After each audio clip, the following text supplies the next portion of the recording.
Dans un petit village reculé, un vieil homme du nom d'Abiola vivait seul dans une maison délabrée au bord de la forêt.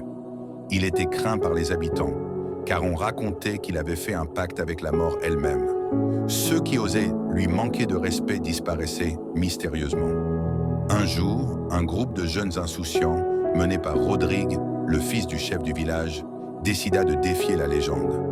Ils pénétrèrent dans la maison d'Abiola en pleine nuit, moquant ses croyances et renversant ses objets sacrés. Rodrigue, plus arrogant que les autres, alla jusqu'à brûler une étrange poupée en bois suspendue au plafond. Ce qu'ils ignoraient, c'est que cette poupée était le dernier lien entre Abiola et un terrible secret. Il y a 50 ans, Abiola avait trompé la mort. Atteint d'une maladie incurable, il s'était rendu au cœur de la forêt interdite et avait supplié une entité ancienne de lui accorder du temps.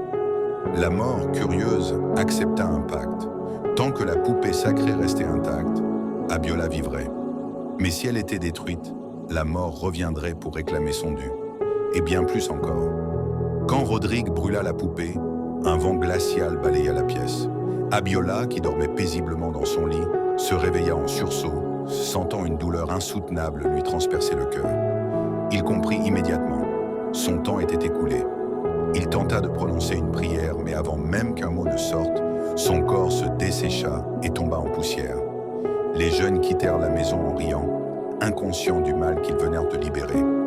Mais à minuit, un cri effroyable retentit dans le village. Rodrigue, paniqué, se réveilla en sueur. Une ombre immense flottait au pied de son lit. Des murmures glaçants envahissèrent la pièce.